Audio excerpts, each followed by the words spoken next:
खातून जन्नत कहती है या रसूल अल्लाह ये देखो मेरा शहजादा हसन है जिसकी विलादत पे आपने कहा था इसे जहर खिलाया जाएगा, जहर की वजह से इसकी शहादत होगी। आका फातिमा वादा करती है उस वक्त तक फातिमा जन्नत में नहीं जाएगी जब तक हसन के खून के बदले में आपकी उम्मत की बख्शिश की जमानत नहीं लेगी। मेरा नबी कहता कि फातिमा अगर रब ने फिर भी उम्मत को नहीं बख्शा तो क्या करोगी? फिर हुसैन की उंगली पकड़ी है, मुस्तफा के आगे कर दिया है, या रसूल अल्लाह ये तो वो हुसैन है। जब आया था तो आप रो दिए थे, मैंने कहा था मुस्तफा बेटा आया है आंसू क्यों आ गए? तब आपने कहा था फातिमा मुझे जिब्रील ने बताया है मेरे हुसैन को करबला में शहीद कर दिया जाएगा, 3 दिन का प्यासा शहीद किया जाएगा। आका फातिमा वादा करती है अपने हुसैन का लहू आलूद कुर्ता लेकर के रब की बारगाह में जब जाकर के अपने बेटे का मुकदमा पेश करेगी, उस मुकदमे के बदले में उस वक्त तक फातिमा राजी नहीं होगी जब तक उम्मत का एक एक शख्स नहीं बख्शा जाएगा। आका कहते फातिमा अगर फिर भी उम्मत न बख्शी गई तब क्या होगा? इतना सुनना था। खातून जन्नत कहती है या रसूल अल्लाह अब अगर ये बात है तो चलें सजदा करें, आप भी सजदा करें। फातिमा भी सजदा कर रही है, या रसूल अल्लाह मैं उस वक्त तक सर नहीं उठाऊंगी जब तक उम्मत की बख्शिश का परवाना नहीं आ जाएगा। अभी इतना कहा है, इतने में जिब्रील आ जाते हैं, महबूब रब का सलाम लाया हो। रब ने कहा है मुस्तफा दरवाजे पे बेटी आ गई है, बेटियां खाली नहीं लौटाई जाती हैं, पैगंबर फातिमा को खाली ना लौटा। रब ने इसकी जबान कबूल कर ली है। ए मुस्तफा हम वादा करते हैं मैदान क़यामत होगा, हुकूमत हमारी होगी, मंशा तेरी होगी। ए महबूब तू कहता जाएगा तेरी मर्जी से मैं जन्नत देखा जाऊं। नारे तकबीर, नारे रिसालत, पैगामे मजहब इस्लाम, इस्लाहे माशरा कॉन्फ्रेंस, मसलके आला हजरत फैजाने औलिया इकराम हजरत अल्लामा मुफ्ती हम्माद रजा मुरादाबादी। नारे तकबीर। बहुत अच्छा मुफ्ती साहब, जिंदाबाद जिंदाबाद। हमी ने दिमाग खराब कर दिया। हमने कहा मुझे देखकर जहन्नम को भी आ गया पसीना। ना कहो यार, उठ जाया करो कभी रात में। बर्थडे मनाने वालों, खुशी इस बात की नहीं है कि हम 50 साल के हो गए, गम इस बात का होना चाहिए कि हम 50 साल में भी रब को राजी न कर सके, 50 साल में भी अल्लाह को राजी न कर सके। मौत जवानों को भी आ रही है, मौत बूढ़ों को भी आ रही है। पता कुछ नहीं है कौन कब उठ जाए, किसका ऐलान मस्जिद से कर दिया जाए। मैं आज बोल रहा हूं, क्या मालूम कल का सूरज में देखूं न देखूं। खुद सोचे जरा, हम कहां आके खड़े हो गए। पैसा पैसा अंधा कर दिया, इस पैसे ने इतना अंधा कर दिया। और अंधा क्यों ना करे यार। किसी ने उठ के 500 रुपए दे दिए, चाहे उसकी कमाई ब्याज की है, सट्टे की है, जुए की। अब तो माफ कीजिए, जुआ भी इतना तगड़ा चल रहा है। कभी क्या है वो मैच में चल रहा है, वो कौन सा सट्टा लगाते हैं, वो ड्रीम 11 है ना, सबको अब याद है। हज कितने दिन होता है? बस जवान बोले, बूढ़ा कोई ना बोले। हज कितने दिन होता है? क्या बात है, हमें ड्रीम 11 याद है और हज के दिन याद नहीं है। ये कंडीशन है हमारी कौम की, माफ कीजिएगा। लोग कहते हैं बड़ा तरक्की कर गया जमाना। मैं कहता हूं वो अंधेरा ही भला था कि कदम राह पे थे, रोशनी लाई है मंजिल से बहुत दूर हमें। नौजवानों, स्ट्रीम क्या ड्रीम है, ड्रीम 11 इसने अंधा कर दिया नौजवानों को, है ना। 1-1 करोड़ का लालच, वो जवान उसी पे बैठा है, उसी पे बैठा है। अगर 1 करोड़ मिल भी गए तो सारे ही हराम के। बोलो क्या करना है, सारे ही हराम के। और इमाम गजाली से किसी ने कहा था हुजूर दुआएं क्यों कबूल नहीं होती? आपने फरमाया 2 काम करो दुआएं कबूल होने लग जाएंगी। कहा क्या? आपने फरमाया जब भी बोलना सच बोलना, जब भी खाना हलाल खाना। 2 काम कर लो, हाथ तुम्हारे उठेंगे, मकबूलियत की जमानत खुदा की बारगाह से मिल जाएगी। सोचे जरा, 2 काम करने थे, एक हलाल खाना था और एक हलाल कितना % हम खा रहे हैं, हाथ नहीं उठवाऊंगा।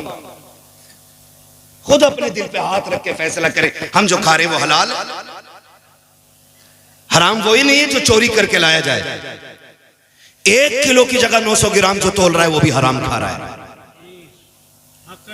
हाँ, और जो 1 लीटर में 5 सेंटीमीटर कम नाप रहा है वो भी हराम खा रहा है। जो घटिया माल को बड़ी लाइट लगा के महंगा करके बेच रहा है धोखा दे करके, वो भी हराम खा रहा है। जो किसी का दिल दुखा के मजदूरी में चोरी करके ला रहा है, वो भी हराम खा रहा है। मालिक देख रहा तो कर रहे हैं, नहीं देख रहा तो बैठ गए, वो भी हराम खा रहा है। अब हिसाब लगाने कितना हलाल खा रहे हैं। सही बता रहा हूं, आका करीम ने इरशाद फरमाया जो हराम खा के पलेगा बढ़ेगा, अल्लाह उसे जहन्नम का ईंधन बनाएगा। और हमने जन्नतें बांटी, पीर साहब को 500 रुपए देखिए और हजरत कह रहे हैं जिसे जन्नती देखना हो मुखिया को देख ले। सही बता रहा हूं, हम 500 रुपए में जन्नत बांटने लग गए, हम 1000 रुपए में जन्नतें बांटने लग गए। मैं अर्ज कर रहा था अगर 100 साल के हो गए ना तो खुशी इस बात की नहीं है कि 100 साल के हो गए, गम इस बात का होना चाहिए कि अल्लाह को राजी न कर सके। और वो इतना करीम है, इतना करीम है, इतना करीम है कि 70 माओं से ज्यादा प्यार करता है। कितना प्यार करता है? 70 माओं से ज्यादा खुदा प्यार करता है। लेकिन कभी उसके कर्म को समझा? कभी जाना? नहीं ना, कभी नहीं जाना। कभी सोचा भी नहीं उस करीम को आवाज दे, कभी सोचा भी नहीं उस रहीम को आवाज दे। वो इतना करीम है, इतना करीम है, इतना करीम है कि 70 माएं अपने लाल से मिलकर के उतना प्यार नहीं करती जितना एक रब अपने बंदे से प्यार करता है। उसके कर्म को अगर समझना तो यूं समझे, बाप बेटे का रिश्ता कैसा होता है? बोलो, बहुत गहरा होता है ना। बाप बेटे पे नहीं बोल रहे हो, माँ बेटे का, इस पे ज्यादा बोल गए। बताओ माँ, हक माँ का ज्यादा कि बाप का है? किसका ज्यादा है हक? हाँ, माँ का नहीं बाप का होता है। हुजूर ने फरमाया यही हमने कहीं ना कहीं मिस्टेक की है। पूरी जिंदगी माँ की अजमतें बयान की तो लड़कों ने अम्मा गोद में रख ली, अब्बा गेट के बाहर। सही बात है मुफ्ती साहब, सही बात है ना। हमने कहा माँ के कदमों के नीचे जन्नत, और अब्बा को समझा ही नहीं। हुजूर ने फरमाया जन्नत तक़दामी उम्महातिकुम, जन्नत तुम्हारी माओं के कदमों के नीचे है। जन्नत माँ के, बोले जरा, माँ के, डरे नहीं माँ के। मैं ऐसी कोई बात नहीं कहलवाऊंगा जो गलत आपके मुंह से निकले। मैं चाहता हूं जब भी निकले सही निकले मुंह से। जन्नत माँ के कदमों के नीचे। फरमाया गया अगर ये माँ बाप के कुर्ते पे लगे एक धब्बे को झाड़ दे, अल्लाह 70 नेकियां अता फरमाता है। कितनी नेकियां? बोलो बोलो यार। 70 नेकियां। आप बता, जिसके कुर्ते का एक धब्बा झाड़ दे, वो जिसके कदमों के नीचे जन्नत है, अल्लाह एक धब्बा झाड़ने के बदले में 70 नेकियां देता है। बता, अगर माँ का इतना बड़ा मकाम है तो फिर बाप का कितना बड़ा मकाम होगा। आज माफ कीजिएगा, घरों में जो आग लग रही है ना, उसकी सबसे बड़ी वजह है कि औलाद को माएं ऐसा ट्रेंड कर रही हैं कि बुढ़ापा आते आते बेटा बेटा नहीं, बेटा बाप का दुश्मन बन जाता है। पता क्या कह रही हैं? ये कहती है माएं, तुझे क्या पता लल्ला तेरे बाप ने कितने धक्के दिए हैं मुझे, तुझे क्या पता कितने मुश्किल में वक्त काटा मैंने तेरे बाप के साथ। और याद रखिएगा, बच्चों की तबीयत माँ की तरफ ज्यादा माइल होती है, क्योंकि माँ का साथ बच्चे को ज्यादा मिलता है। बाप तो पूरी जिंदगी कमाने में निकाल देता है, लेकिन वो कहती है लल्ला तुझे क्या पता कितने धक्के उठाए हैं, तुझे क्या पता कितनी गालियां तेरे बाप ने बोली हैं, तुझे नहीं पता तेरा बाप मुझे कपड़े नहीं बनाता था, बेटे मैं फटे कपड़े सिल के पहना करती थी। इससे बेटों की जिंदगी में जहर घोला जाता है, बेटे को बाप के खिलाफ खड़ा किया जा रहा है। आओ दुनिया की माओं को मैं एक चैलेंज देना चाहता हूँ, लाए कोई हाजरा जैसी माँ ला करके दिखा दे। कौन हाजरा जिसने इस्माइल जैसे फर्जंद को जन्म दिया हो? कौन हाजरा जिसने जद्दुल अंबिया हजरत इब्राहिम खलीलुल्लाह की ज़ौजियत का शरफ हासिल किया हो? खुदा की कसम तारीख गवाह है, जब अल्लाह के खलील उनको बेआबो कयाह वादी में छोड़ के जा रहे थे, हालत ये थी कि जहाँ पे चरिंद परिंद का निशान नहीं है, जहाँ पे कोई आबो कयाह नहीं है, जहाँ पे कोई हालात पूछने वाला नहीं है, ऐसे माहौल में छोड़ के जाने वाला खलील थोड़ी सी खजूरें दे करके,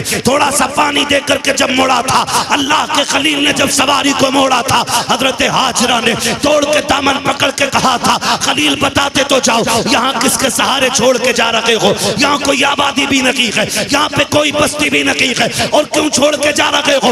वजह क्या है? हजरत इब्राहिम ने मुड़ के बीवी की तरफ देखा, आंखों से आंसू आ गए। अल्लाह का खलील है, ज़बान से कुछ नहीं कह सका, इसलिए कि रब की तरफ से इजाजत नहीं थी, कुछ बोला नहीं जाएगा। जब रो के दिखाया, हाजरा समझ जाती है मेरा खलील रब के फरमान पे अमल करता है, जो भी कर रहा होगा रब की मर्जी से कर रहा होगा। लेकिन बेकरारी ने साथ ना छोड़ा, फिर तड़प गई, तोड़ के कहती खलील जरा बताते तो चले जाओ, किसकी मर्जी से छोड़ रखे हो? इतना बता दो, अपनी मर्जी से छोड़ रखे हो या रब की मर्जी से छोड़ रखे हो?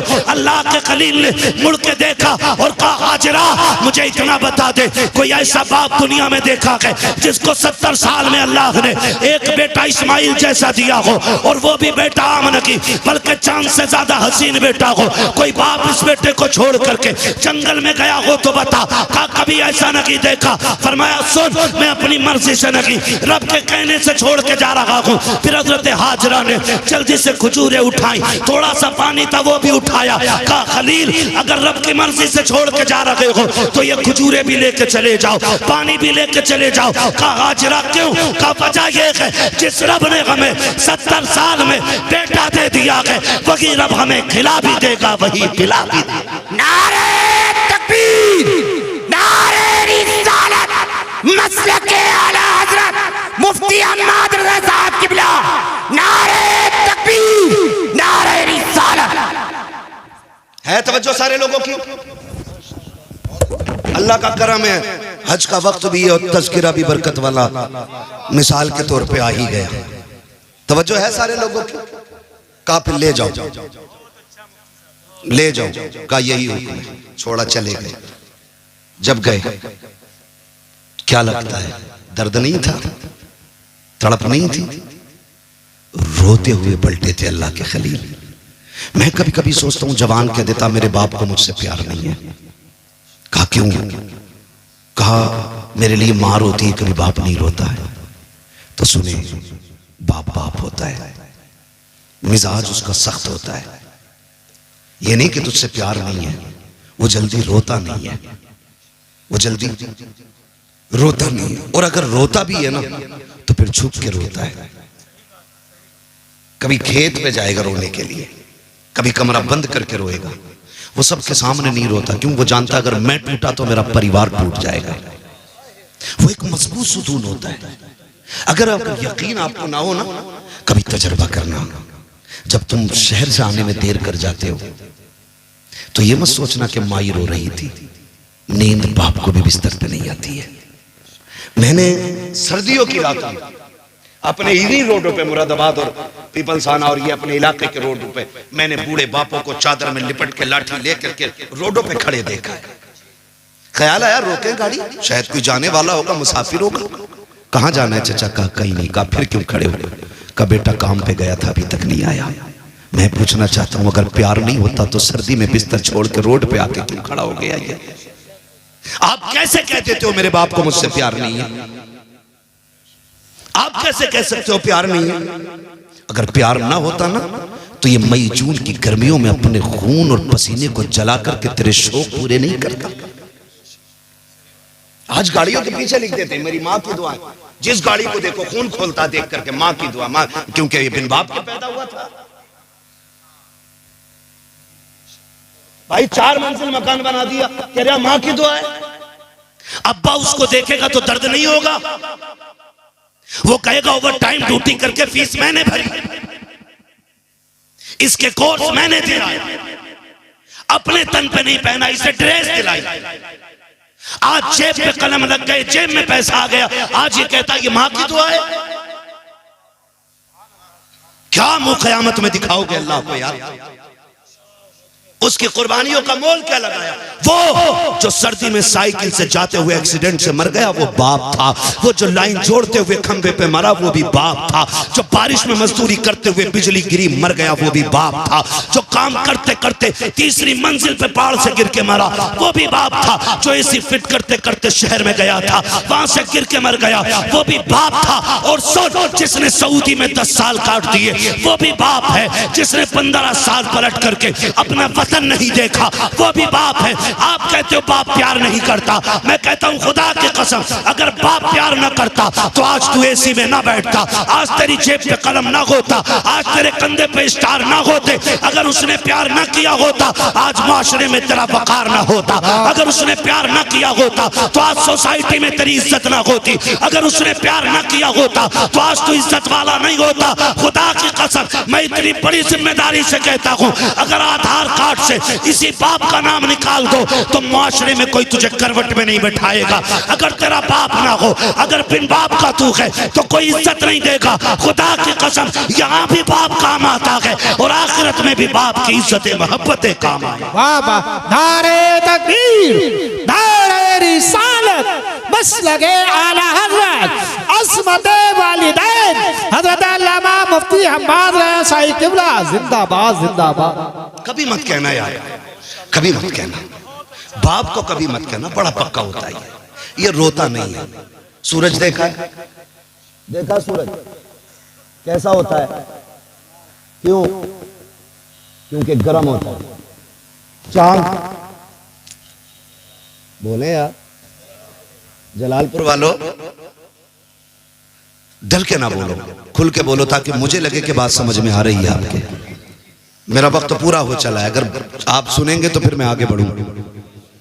मैं गुजरात से आया हूं आपके यहाँ, हूं आपके मुरादाबाद का। तवज्जो है ना सारे लोगों की? सूरज कैसा होता है? गरम। और चांद ठंडा। धूप इतनी तेज होती है अगर 5 मिनट आज मई जून की गर्मी में किसी को खड़ा कर दो ना तो अजी खड़ा तो क्या, जनाजे में भी जाते हैं फिर भी दीवारें ढूंढते हैं। हाँ, रुमाल पड़ा सर पे, कह रहा जल्दी दफन करो, जल्दी करो, जल्दी करो। ये कंडीशन कौन टिक पाता है उसके सामने? मगर एक बात बताऊं, अगर ये निकलना बंद हो जाए तो फिर अंधेरा हो जाता है। इसी तरह बाप मिजाज में गर्म होता है लेकिन अगर चला जाए तो जिंदगी में अंधेरा हो जाता है। जिंदगी में अंधेरा हो जाता है। अगर आपको कदर मालूम ना हो ना तो उनसे पूछो जिनका बाप नहीं है।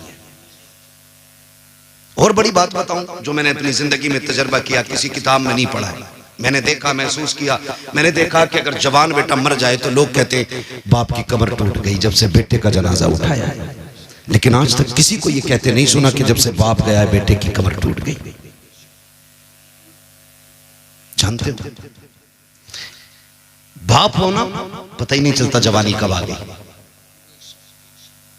पता ही नहीं चलता। पूरे दिन लूडो में लगाए पड़ा। हमारी कौम की कंडीशन ये, सारे अंगूठा छाप साइन करेगा कहना अंगूठा लगाऊंगा और 6 घंटे लूडो खेल लिया बिना हटे। 6 घंटे बैठे पैसे लगा रहे हैं, जुआ चल रहा है ना। जमीनें बिक गई। ओ भाई जुए से निकलो, जुए से निकलो। हमारे इलाके में IAS IPS कितने है? कोई हिसाब? एक है ना। जुआरी कितने? ये कंडीशन। वजह इसकी क्या है कि हमारे पास दौलत है, हम उसका नाजायज फायदा उठा रहे हैं। नौजवानों, अल्लाह की दी हुई रोजी की कदर करो। हुजूर ने फरमाया रिस्क की इज्जत करना। अगर ये रूठ गया ना रिस्क तो एड़ी रगड़ के मर जाओगे, एक लुकमा नहीं खा सकते हो। इसकी इज्जत करना। आपके पास पैसा है ना तो जुए में क्यों लगा रहे हो? आपके पास दौलत है ना तो बर्बाद मत कर रहे हो आप अगर अमीर हैं तो मैं कमेटी वाले लोग बैठे हैं, कितने लोग हैं कमेटी वाले? हाँ माशाल्लाह, खड़े हो जाएंगे आप लोग अगर तकलीफ ना हो तो खड़े हो जाए। हाँ, जो कमेटी वाले बस वो खड़े हो जाए, मैं थोड़ी सी बात कर लूं। अल्लाह आपको सलामत रखे, खुदा करे तबलीग के साथ हमें अमल की भी अल्लाह तौफीक दे। आपसे मेरी इतनी गुजारिश है, ये कमेटी सिर्फ जलसे की कमेटी नहीं रहनी चाहिए। आपकी कमेटी सिर्फ जलसे की कमेटी नहीं, हुजूर के दीन की कमेटी बन जानी चाहिए। और दीन की कमेटी का मतलब मैं आपसे क्या कहना चाह रहा हूं जानते हो? आपने जैसे जलसा करने के लिए चंदा किया है, वैसे ही अगर आपको पता चल जाए कोई बच्ची यतीम है, उम्र निकल रही है और निकाह का इंतजाम नहीं है, एक चंदा जलसे के लिए किया है, एक चंदा गरीब बच्ची के लिए भी करना है इंशाअल्लाह। करेंगे इंशाअल्लाह। एक बात। दूसरी बात ये है, आप अपने पूरे गांव के पढ़ने वाले बच्चों पर ध्यान दें। सारे बच्चों, जब रिजल्ट आए, हाई स्कूल, इंटर, बीए, ठीक है, 10th, 9th, 8th, जब इनका रिजल्ट आए ना, तो जैसे आज सबको इकट्ठा किया है ना, ऐसे सबको इकट्ठा करना और सारे पढ़ने वालों को इकट्ठा करना। उनमें जो सबसे टॉप क्लास या टॉप नंबर से जिसने एग्जाम पास किया हो ना, आप अपनी कमेटी की तरफ से उसके लिए हौसला अफजाई के लिए एक इनाम रखिएगा। चाहे आप एक कलम ही देना, मैं ये नहीं कहता आप लैपटॉप देना, मैं ये नहीं कहता आप उनको 10-20 हजार का पैकेज दे, एक कलम ही देना, उनकी हौसला अफजाई करना और बताना गांव वालों ये वो है जिसने सबसे ज्यादा नंबर हासिल किए हैं। खुदा की कसम अगर ये करने लग जाओगे तो देखना पीएम की कुर्सी पे हुजूर का गुलाम होगा, एसडीएम की कुर्सी पे हुजूर का गुलाम होगा, आईएएस मुस्तफा का गुलाम होगा, आईपीएस मुस्तफा का गुलाम होगा, एमबीबीएस मुस्तफा का गुलाम होगा, पीओएमएस मुस्तफा का गुलाम होगा। और ये जो कुर्सियों पे बैठ के बिक जाते हैं, फिर इनका किस्सा साफ जब ये बैठेंगे, फिर किरदार में फारूक आजम का दौर नजर आने लगा। नारे तकबीर, नारे रिसालत, मसलगे आला हज़रत, इस्लाहे माशरा कॉन्फ्रेंस, नौजवान कमेटी, नारे तकबीर, नारे रिसालत, जिंदाबाद। आप लोग साथ देंगे इंशाअल्लाह अगर ये ऐसा करेंगे तो? कितने लोग साथ देंगे जरा बता दे। देखो कमेटी वालों, सारे ही हुजूर के गुलाम बैठे, तुम अकेले नहीं हो, तुम कदम बढ़ाओ। वो कहा था किसी ने, उठ बांध कमर क्यों डरता है, फिर देख खुदा क्या क्या करता है ना। अभी मसला क्या है ना, अभी ये कि जी ये मसला मेरे घर का नहीं है, अभी ये मेरा मसला नहीं है, ये कलुआ का मसला है, ये भूरा का मसला है। किसी का नाम हो तो बुरा ना मानो, मैं मिसाल के तौर पे कह रहा हूँ। अपने इलाके में बैठ जाइए, बैठ जाइए। हाँ, ये आपको याद रखना है जो मैंने बात कही है। करेंगे ना इंशाअल्लाह? हाँ कीजिएगा, ताकि किसी गरीब की दुआ मिल जाए, किसी कमजोर बच्ची की दुआ मिल जाए। खुदा सलामत रखे सारे लोगों को। ये कमेटी वाले लोग और आप सबसे गुजारिश है, करेंगे इंशाअल्लाह ये सारे काम। हाँ, आप साथ दीजिएगा, सच में हक में नेकी में एक दूसरे का साथ दिया करो। ये नहीं जी मैं मुखिया हूं मैं क्यों करूँगा, ये नहीं मैं वो हूं मैं क्या करूँगा, मैं ऐसा हूं मैं क्या करूँगा। जानते हो हजरत उमर फारूक आज़म, आदि दुनिया का बादशाह, हजरत उमर फारूक, हजरत अबू बकर सिद्दीक 12 लाख मुरब्बा मील का मालिक है, और हजरत उमर 22 लाख मुरब्बा मील के मालिक है। हजरत अबू बकर सिद्दीक 12 लाख मुरब्बा मील के मालिक है। लेकिन जानते हो जब हुजूर का विसाल हुआ, हजरत अबू बकर सिद्दीक बैठे, एक गली उठे, गली से गुजरे, घर से ना बच्ची निकली, और उसने आके कहा अबू बकर, कहा क्या? कहा हम बड़े परेशान हैं, 3 दिन हो गए कुछ नहीं खाया है। कहा क्यों? कहा जब हुजूर थे ना तो हमारे घर की बकरियों का दूध निकाल देते थे, जब से हुजूर गए हैं ना कोई हमारी बकरियों का दूध निकालने वाला नहीं, बच्चे छोटे हैं, और हमारे घर में जो खातून है वो बूढ़ी है। अबू बकर सिद्दीक ने कान में कहा किसी से न बताना, रोज मैं आ जाया करूंगा। 12 लाख मुरब्बा मील का मालिक रोज जाके सुबह शाम बकरियों का दूध निकाल के उनको पिला के आता है। आज हम क्यों निकले जी, हम क्यों निकले जी? नहीं, आज उम्मत परेशान है, आज हम इस मकाम पे खड़े हैं। और याद रखिएगा हम जानते हैं पूरा हाल क्या है, आप फैसला नहीं कर पाएंगे, उलमा जानते हैं आज उम्मत की क़यादत करने वाला कोई नहीं है। आज हम जिस जगह पे खड़े, आज कोई हमारे जख्म पे पट्टी वक्त करने वाला कोई नहीं, आज क़यादत के नाम पे हमारे लिए उंगली कटाने वाला कोई नहीं। वो दौर और था जो हुसैन पूरी उम्मत के लिए निकल गए थे। और मैं तो कभी कभी सोचता हूँ लोग हज के लिए जा रहे हैं, लोगों ने कहा बड़े हज पे जा रहे हैं, बड़े हज पे जा रहे हैं। फिर मुझे ख्याल आया, मैंने कहा ठीक है, अल्लाह ने हज फर्ज किया, मैं इसकी तौहीन नहीं करता। जिस पे फर्ज है वो फर्ज हज अदा करे, ये अपनी जगह। लेकिन मुझे याद है कि इन्हीं हजों के दिनों में ना दुनिया हज करने मक्का आ रही थी और मेरा हुसैन मक्का छोड़ के करबला जा रहा था। किसी ने पूछा था सब हज करने आ रहे हैं और आप काबा छोड़ के जा रहे हैं? आपने फरमाया था ये अपनी जन्नत बचाने आ रहे हैं, मैं हुजूर की उम्मत बचाने जा रहा हूं। आज फिलिस्तीन की कंडीशन ये है कि बच्चे प्यास से मर रहे हैं और हमारी कौम शराब में डूबी पड़ी है। आज वहां के बच्चे भूखे बर्तन देख के रो रहे हैं और आज हमारे घर की बारातों में कई कई हजार का खाना कचड़े के ढेर पे फेंक दिया जाता है। मुझे एक उम्रा करने वाले ने बताया कि बहुत अच्छा लगा, बड़ा मजा आया उम्रे में, लेकिन एक गड़बड़ी मैंने देखी। क्या 10 हजार का खाना एक वक्त में फेंकता था। मैंने कहा मुबारक हो तुझे तेरे सफर। अगर हुजूर ने इतना पूछ लिया मेरे शहर में 10 हजार का खाना फेंकने वाले फिलिस्तीन के बच्चे एक एक लुकमे को तरस रहे थे, अगर इस पैसे से उम्रा करने ना आता, ये पैसा फिलिस्तीन भेज देता तो शायद वहां भूख की वजह से कोई मरने से बच जाता। आज उम्मत इस मकाम पे खड़ी है।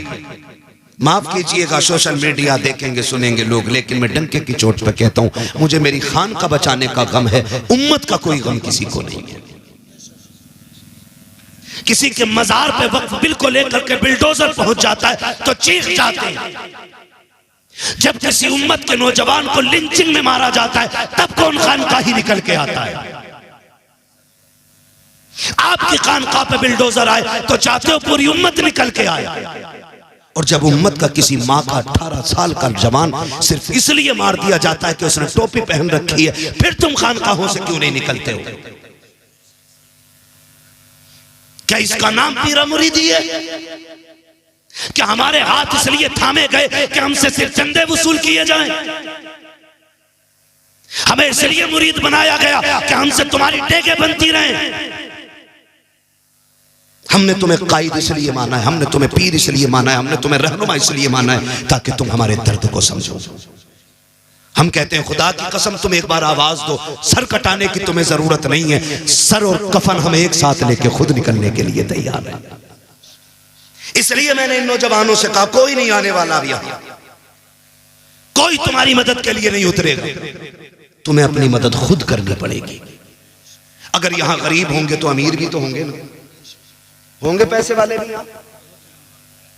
क्यों नहीं बोल रहे भाई? मैं चंदा थोड़ी कर रहा हूं यार, है ना मालदार चचा, बेशुमार मालदार है, तो फिर गरीब भी होंगे। बोलो, गरीब भी हैं। अभी आते हुए टोल टैक्स पर गाड़ी रुकी, नकाब वाली बच्ची आ गई, उसकी गोद में बच्चा था और उसने आके शीशा बजाया। तो जो करना वो करना अलग चीज है, लेकिन देखते ही ख्याल आया मेरे कौम के अमीर हो, अगर तुमने ज़कात सही पे दे दी होती ना, सही वक्त पे, तो आज कोई बेटी रोड पे आके भीख नहीं मांगती। खाली ज़कात अगर निकाल दी होती तो हम ज़कात देने तैयार हैं और देते भी हैं तो उन्हें जहां नाम हो, जहां ऐलान हो कि फलां ने 3 लाख दिए हैं, फलां ने 4 लाख दिए हैं। सुन तो 70 लाख दे दे ऐलान के लिए, और तेरे गरीब में बैठी बैठी अगर कोई यतीम बूढ़ी हो गई ना तो कयामत में उसका हिसाब मुश्किल पड़ जाएगा। खेल नहीं है ये, मुश्किल काम है। याद रखिए, अल्लाह किसी से लेके आजमाता है और किसी को दे के आजमाता है। जिन पे नहीं है उन्हें हर हाल में सब्र करना है, और जिन पे है उन्हें शुक्र अदा करना है। शुक्र का मतलब ये नहीं है मुर्गे से खाली, बकरे से खाली, शुक्र अल्लाह तेरा, ये नहीं। शुक्र ये है अगर तूने मुर्गे से खाई है तो कम से कम पड़ोस के गरीब को तेरी मेहनत से, तेरी मोहब्बत से कम मुर्गे से खाना नसीब हो जाए। आ रही है बकरी, काटेंगे बकरे। मुखिया का कितने का? 70,000 का। ठेकेदार का कितना? 60 का, पूरा कट के फ्रिज में पैक। देखा ही नहीं बाहर वाले ने किसी ने। बांटने के लिए भैंस है। हाँ यही तो मसला है। तो समझ रहे ना मेरी बात, जो मैं कहना चाह रहा हूं, मेरी बात समझें। मैं कहानी नहीं सुना रहा हूं, मैं कुछ समझा। बकरीद आएगी तो करेंगे क्या? पूरा बकरा फ्रिज में, और अगर भेजेंगे भी तो उनके यहाँ जिनके यहाँ खुद बकरा कटा हो, ताकि हम सीरी भेज दें, उधर से पाए आ जाए। हम पंजे भेज दें, उधर से सीना आ जाए। इस नियत से गोश्त तकसीम किया जाता है। हाथ जोड़ के कहता हूं, तुम्हें खुदा का वास्ता, अमीरों पूरी जिंदगी खाते खाते गुजर गई है, आज इस बकरा ईद पे भी कितने गरीब इंतजार करते हैं। ऐसे भी लोग हैं जो बकरा ईद के दिन भी दाल बनवा लेते हैं, क्योंकि कोई उन्हें 2 बोटी देने के लिए इसलिए तैयार नहीं होता कि ये हमारे घर तो नहीं भेजते हैं, हम क्यों भेजें। ऐसे लेने देने का कोई सवाब नहीं है। गाँव के ऐसे गरीब तलाश किया करो जिनके घर महीनों बीत जाते हैं, गोश्त नहीं बनता है। सबसे पहले गोश्त के टुकड़े उठाओ, उन गरीबों के यहाँ पहुंचाओ जिनके बच्चों के दिलों में गोश्त खाने की तमन्ना हो। जाओ, जाकर के गरीबों को दे दो। खुदा की कसम खा के कहता हूं, तू और मैं खाएंगे तो गंदगी बन के चला जाएगा। अगर उसी खाने को कोई गरीब खाएगा, दुआ बन के सीधी अल्लाह के अर्श से जाके टकरा जाएगा।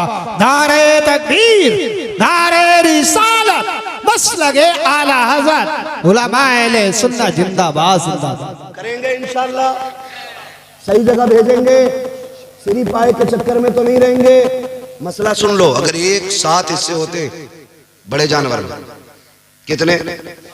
7। एक साहब कह रहे थे 3 दिन पहले ना, हजूर बकरे में 2 तो हो ही जाएंगे। तो मैंने कहा क्यों? बोले बाल तो बहुत होते हैं उस पर। तो मैंने कहा अगर बाल का ही एतबार है तो फिर तुम्हारी भी कुर्बानी हो जानी चाहिए, तुम पे कौन से कम बाल है। ऐसा मसला लाता निकाल के, कतई नया गरम कढ़ैया में से निकाल के, कभी नहीं सुना। कह रहे आप बाल ज्यादा। हाँ बाल ज्यादा है, तवज्जो है सारे लोगों की, बाल ज्यादा है। तो कितने होते हैं बड़े जानवर में? कितने? पीछे वाले बोलने कुर्बानी कर रहे हो कि नहीं है? कितने? 7 हिस्से। ये उलमा बैठे हैं, ये जिम्मेदार सारे लोग बैठे हुए, इमाम और सिद्ध साहब और ये तमाम तर लोग बैठे हैं।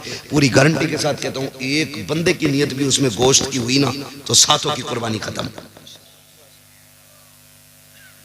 यारो इस मारे कल्ली बालक मुंह ना देखें, खत्म कुर्बानी।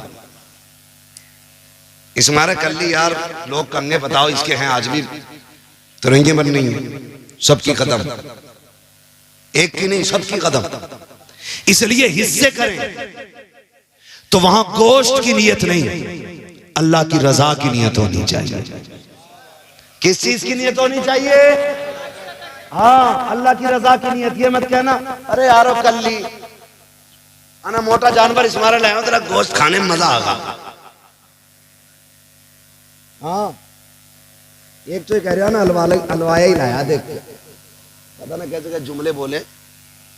हाँ कह रहा मौलाना कसम से कह रहा हूं, हम भी गए थे ना एक दिन जानवर देख, कह रहा बकरे का मजा आगा इसमें, बकरे का। ये कंडीशन हमारी कुर्बानी की।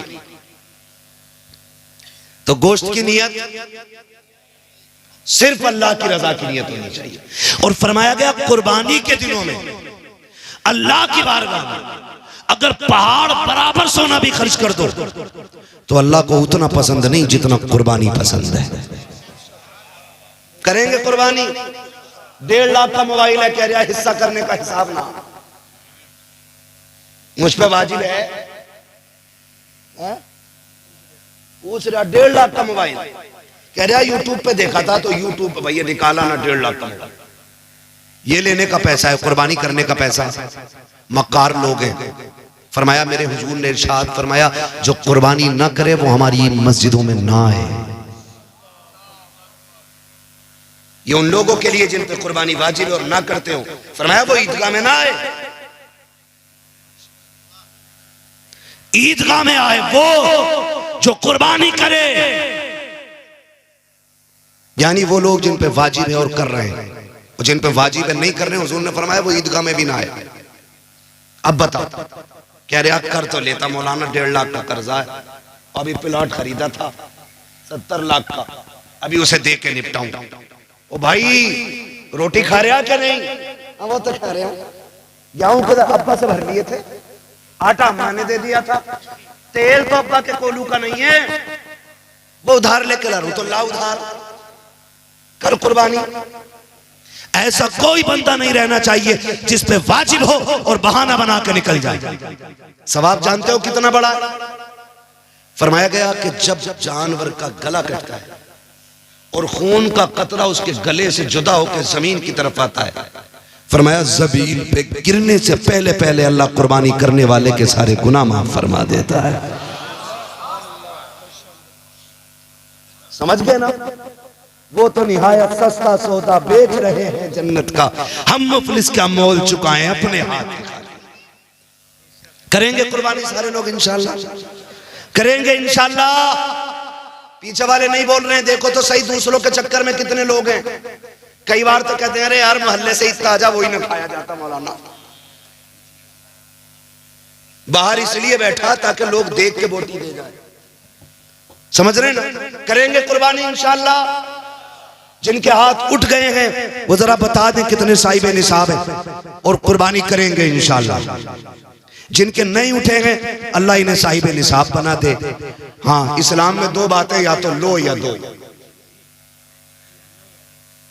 हाँ भाई, या तो लो या दो, ज़कात लो या ज़कात दो।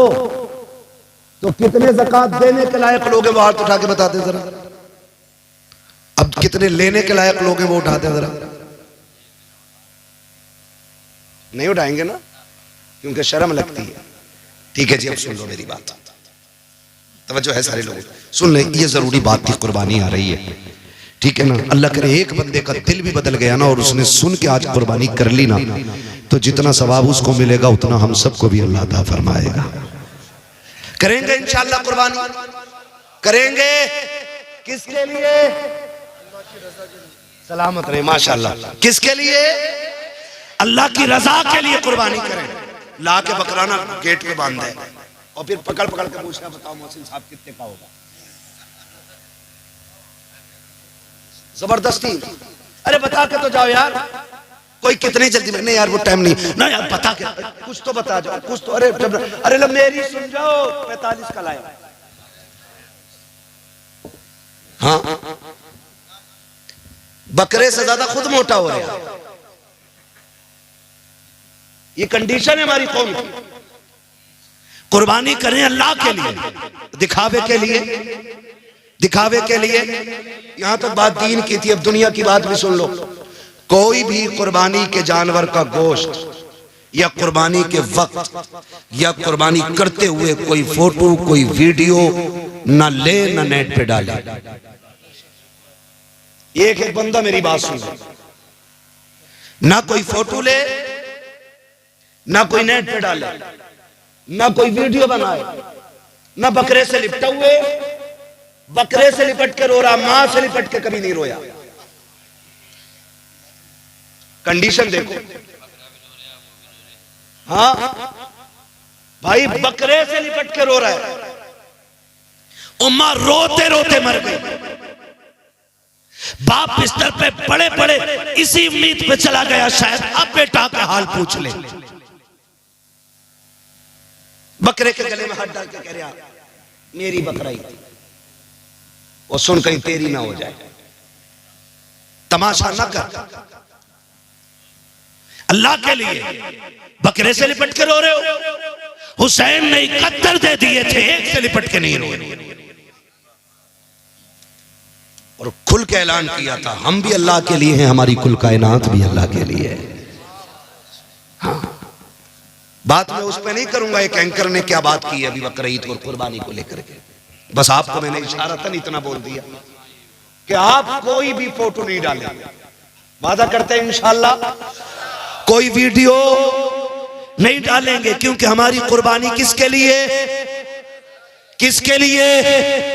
अल्लाह के लिए। मैं बात कर रहा था बाप बेटे के रिश्ते की, बाप बेटे के रिश्ते की। अल्लाह के खलील ने छोड़ा, वापस आए, हुक्म हुआ जाना नहीं है। 1 साल तक बेटे से नहीं मिले। कितने दिन तक? 1 साल तक। हमारा एक बेटा अगर किसी मुश्किल मकाम पे है, कभी खाला जा रही है, कभी खालू जा रहे हैं, कभी फूफा जा रहे हैं, कभी नाना जा रहे हैं, कभी दादा जा रहे हैं, क्यों? क्योंकि ये एक मोहब्बत होती है रिश्तों की जो खींच लाती है। इससे कहीं बड़ी मोहब्बत अल्लाह के खलील के दिल में है। लेकिन रब ने कहा ना खलील, तूने मेरे लिए बेटा छोड़ा है, जाना नहीं है। 1 साल तक बेटे की मोहब्बत में गमगीन रहे।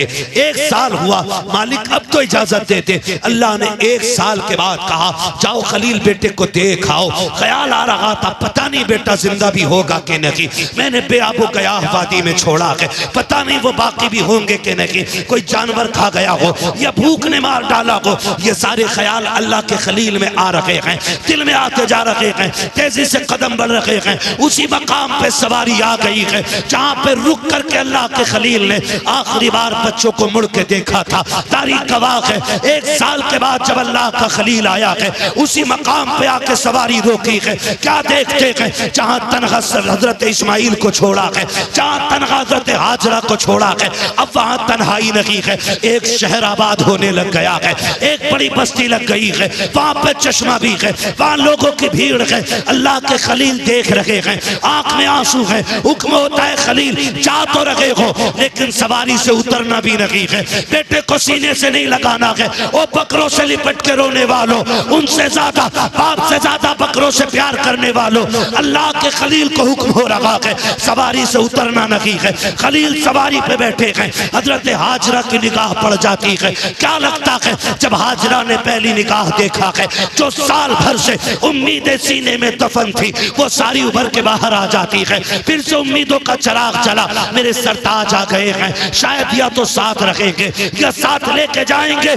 जब थोड़ी देर खड़े रखे, आगे नहीं बढ़े, हजरत हाजरा दौड़ के आ गई, मेरे सरताज आ जाइए, थक के आए हैं, थोड़ा आराम कर लीजिए। कहा हाजरा इसकी इजाजत नहीं है। दूर से चांद से टुकड़े को देख रखे हैं, आंखों में आंसू हैं। हजरत हाजरा ने बैठे बैठे आपके पैर धुलाए हैं, पानी पिलाया है। अल्लाह का खलील उल्टे वापस पलटे हैं। अब जब वापस आ रहे हैं, फिर 12-13 साल के बाद ख्वाब दिखाया जा रहा है, ए खलील मेरी बारगाह में अपने इस्माइल को ज़िबा करो। आओ तारीख का ये बाब उठा करके देखो। जब ये ख्वाब दिखाया गया, आप उठते हैं, आपने उठ करके हजरत सारा को बुलाया। कहा सारा, कहा क्या बात है? कहा बड़ा अजीब ख्वाब देखा है। कहा क्या हुआ मेरे सरताज? कहा मैंने ख्वाब में देखा है मैं अपने इस्माइल को ज़िबा कर रहा हूँ, अपने इस्माइल को ज़िबा कर रहा हूँ। हजरत हाजरा कहती हैं क्यों ना ऐसा किया जाए कि पहले 100 ऊंट कुर्बान कर दिए जाएं, हो सकता है ये इस्माइल का कफारा हो जाए। आप कुर्बानी ऊँटों की करते रहे, लेकिन फिर बराबर ख्वाब आता रहा। हजरत हाजरा कहती हैं ए मेरे खलील जाइए, अब बेटे की कुर्बानी दीजिए। आप उठते हैं, आए हैं हजरत हाजरा के पास। सुने माए भी सुने जो बेटों को बाप के खिलाफ खड़ा कर देती हैं, जो अपनी औलाद को शोहर के खिलाफ खड़ा कर देती हैं। हजरत इब्राहिम आए हैं, आने के बाद अभी बैठे हैं, बैठते ही कहते हैं हाजरा मेरे बेटे को तैयार कर दो। कहा किस लिए? का दोस्त के पास जाना है। जैसी इतनी बात कही है, हजरत हाजरा ने अपने बेटे को नहलाया धुलाया, दूल्हा बनाया और जब तैयार कर दिया है, माँ बेटे से कह रही है सुन मेरे लाल, 12 साल की मेहनत का नतीजा अब बाप के सामने आने वाला है। ए मेरे बेटे, रास्ते में बाप की नाफरमानी न करना, बाप से आगे न चलना। ये तालीम देनी चाहिए औरतों को अपनी औलाद को, जो हजरत हाजरा हजरत इस्माइल को दे रही है। ए मेरे बेटे, इब्राहिम से आगे नहीं चलना है। सुनो वो तुम्हारे बाप हैं, जैसा वो कहें वैसा करना है। अभी हाजरा को मालूम नहीं है कि होने वाला क्या है। मैं मुख्तसर बताता चल रहा हूँ। हजरत हाजरा ने बेटे को तैयार किया, बाप की उंगली पकड़ाई है। हजरत हाजरा की तरबियत देखो। जब आए हैं बेटे को लेके आप मैदान में बैठ के एक पहाड़ से टेक लगा करके कहते हैं बेटे मैंने ख्वाब देखा है कि मैं तुझे ज़िबा कर रहा हूँ, बता तेरी क्या राय है? कुरान ने पूरे वाक़े को अपने सीने में समाया हुआ है। जब इतनी बात बाप ने कही है, अम्मा की तरबियत का असर देखो। बाप ने इतना कहा बेटा ये भी तो कह सकता था 12 साल के बाद आए हो, बेटे को प्यार करने की बजाय गला काटने की बात कर रहे हो, जब तुमने पाला नहीं है। होते कौन हो गला काटने वाले, लेकिन माँ की नसीहत याद थी। आपने जैसी इतना कहा है, हजरत इस्माइल मुस्कुरा के कहते हैं, बाबा जी बताओ तो सही, चुरी रस्सी साथ लाए हो या मुझे जाके लानी पड़ेगी? अगर साथ लाए हो तो अब मैं हाजिर हूँ। अल्लाह अकबर। हजरत इस्माइल लेटे, बाप ने रस्सी निकाली, बेटे के हाथों को बांधा है और उसके बाद अपने बेटे को जमीन पर लिटाया।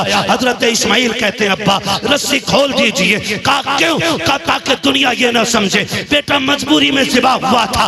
रस्सी खोलो ताकि दुनिया को पता चल जाए जैसा प्यार खलील ने रब से किया था, वैसा कि प्यार इस्माइल ने अपने रब से करके दिया। नारे तकबीर, नारे रिसालत, नारे होशियत, बस लगे आला हजरत हजरत अल्लामा मुफ्ती हम्माद साईं किबला उलमाए अहले सुन्नत जिंदाबाद जिंदाबाद। ये तरबियत माएँ दें बेटों को, ये समझाएं माओं को। बेटों को ये समझाया करो कि बाप से आगे नहीं जाना है, बाप के खिलाफ खड़ा नहीं होना है, बाप के सामने कभी बोलना नहीं है। ये समझाएं हम अपनी औलाद को। खुदा की कसम खा के कहता हूं, अगर माँ ये समझाने लग जाए ना तो बुढ़ापे में किसी बाप के कभी जूते नहीं लगेंगे। कभी जो हमसे कहते हो, हम एक रात की तकरीर में सवार दें किसी को, एक घंटे में हम किसी को बदल दें? नहीं, ये असर माँ की तरबियत और माँ के दूध में होना चाहिए। हजरत हाजरा ने कहा, जा बेटे, जैसा बाप के लेट गए। कहते हैं, अब्बा ऐसा करो, अपने पट्टी बांध लो, अपने पट्टी बांध लो बेटे। क्यों? का बाप होना, कहीं बेटे का चेहरा देख के बाप की मोहब्बत गालिब ना आ जाए, हाथ कांप ना जाए। अल्लाह अकबर।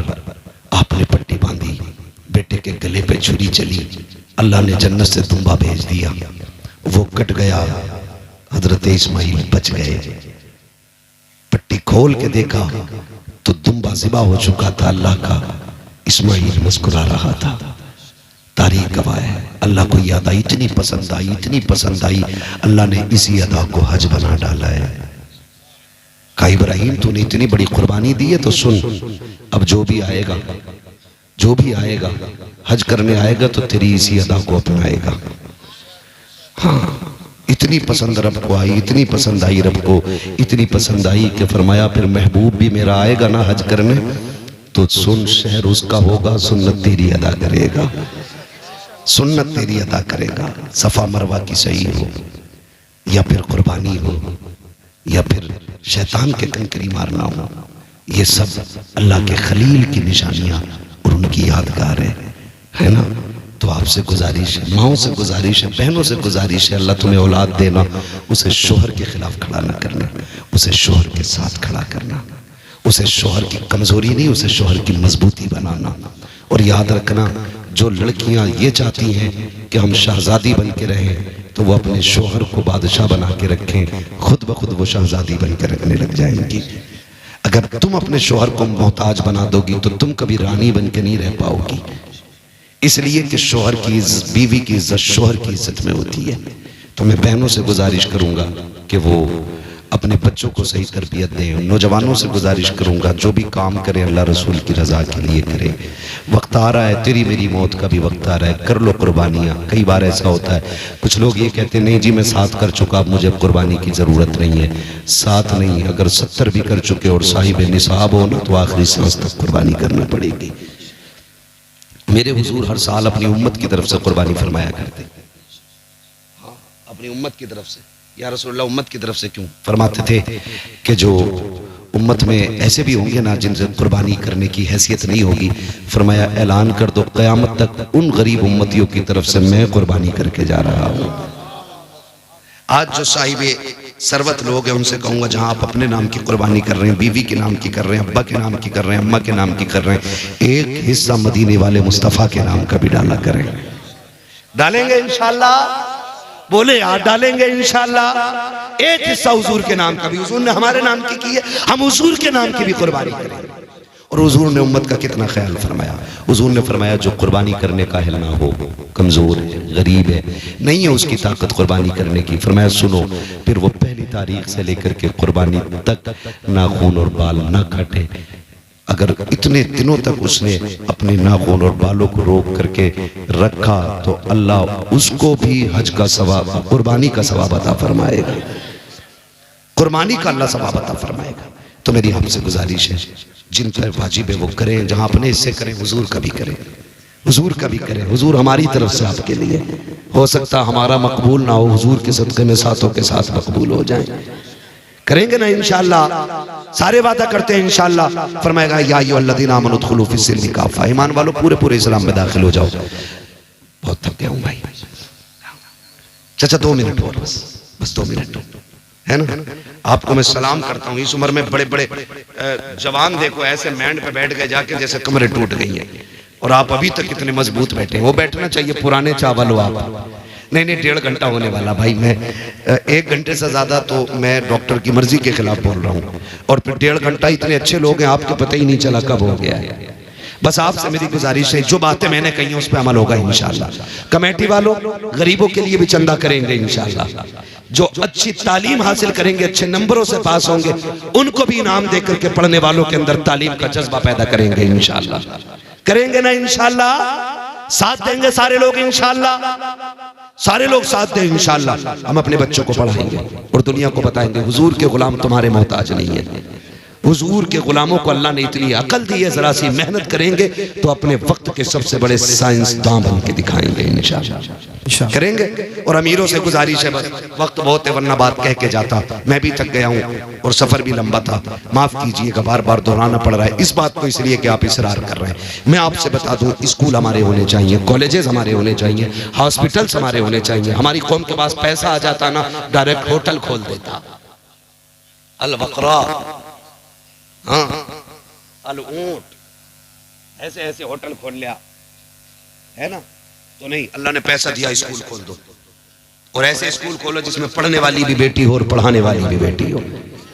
हमारी बेटियां जाहिल भी ना रहें और हमारी बेटियां बेगैरत भी ना बने।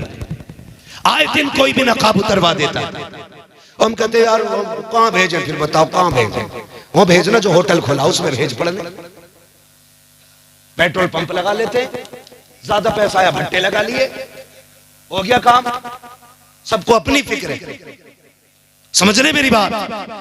अल्लाह ने पैसा दिया तो स्कूल खोले ऐसे जिसमें पढ़ने वाली भी बेटी हो और पढ़ाने वाली भी बेटी हो। इधर भी गैरत हो, उधर भी गैरत हो, इधर भी हया हो, उधर भी हया हो। जब हमारी बेटी IAS IPS बन के निकले तो सिर्फ IAS नहीं बल्कि कनीज़े फातिमा ज़हरा भी बन के निकल के आए। सुभान अल्लाह। करेंगे इंशाअल्लाह। हाँ ये काम भी करेंगे और साथ में अपने मदरसों को भी मजबूत करेंगे। ठीक है, कुर्बानी आ रही है, मदरसों का भी खास ख्याल रखना। खाल मौलवी ओढ़ के नहीं, पहन के नहीं चलता है।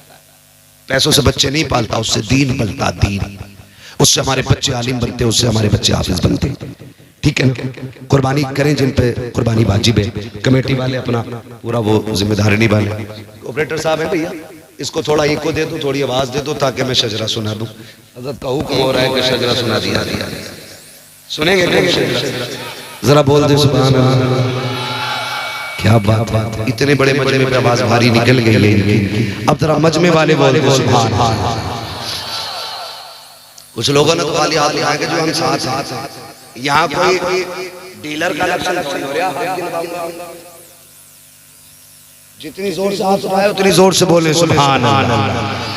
सलामत है। जब मेरा हाथ का इशारा होना तो समझ जाना। क्या समझेंगे? फिर ये समझना मौलवी की सांस अटक रही है। मौलवी सांस लेना चाह रहा है तो फिर आप सुभान अल्लाह कहिए जोर से।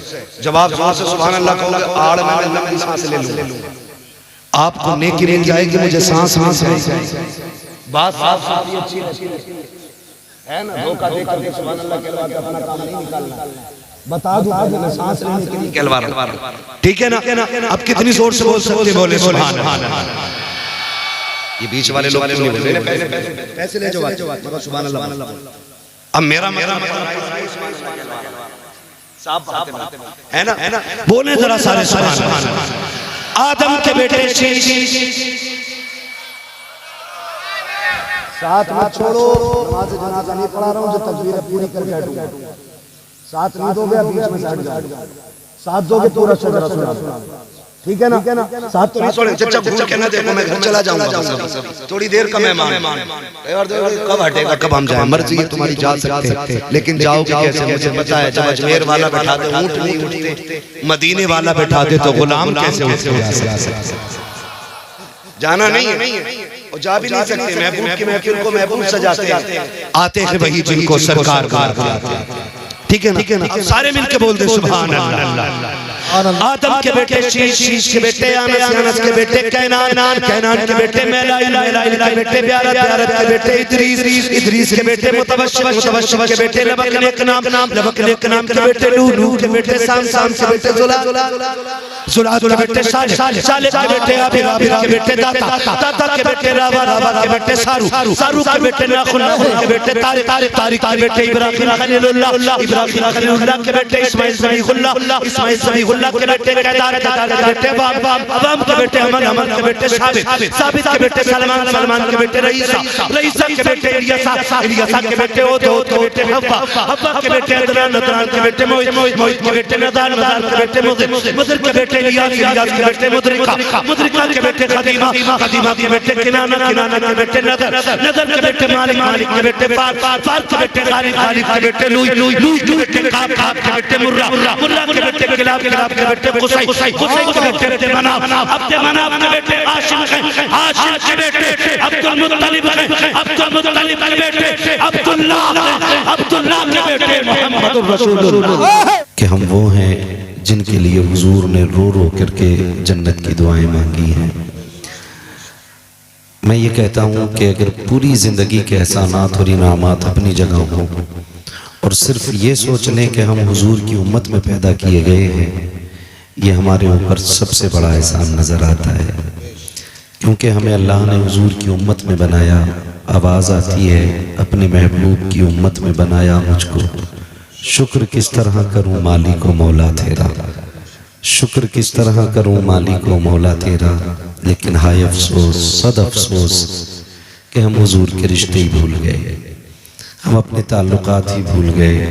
हकीकत यह है कि हम सिर्फ जुमे के दिन टोपी लगाते हैं, और जब जुमे के दिन हम कुर्ता पजामा और टोपी पहनते हैं तो एक इनकलाब पैदा होता है। अलग लगता है कि यहाँ मुसलमान रहते हैं। सोचिए अगर एक दिन टोपी लगाने में माहौल बदला लगता हो, अगर 365 दिन हम टोपी लगाना शुरू कर दें, खुदा की कसम पूरे हिंदुस्तान का निज़ाम बदला नजर आने लगेगा।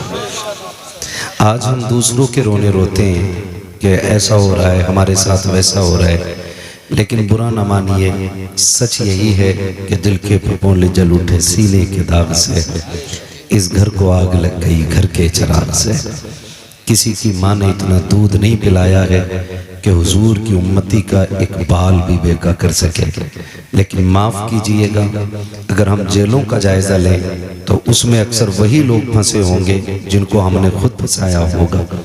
अगर हम हॉस्पिटल्स देखें जाकर के तो वहाँ पे वही इमरजेंसी वार्ड में मिलेंगे जिनके सर हम ही ने फोड़े होंगे। अगर हम जुए और शराब के अड्डों को जाकर के देखें तो सबसे ज़्यादा हुजूर का कलमा पढ़ने वाले आज नज़र आते हैं। और ये मैं कोई हवाई फायर नहीं कर रहा हूँ, ये सच्ची बात है। मैं नेपाल गया था तो वहाँ का DSP था, वो मिलने के लिए आया।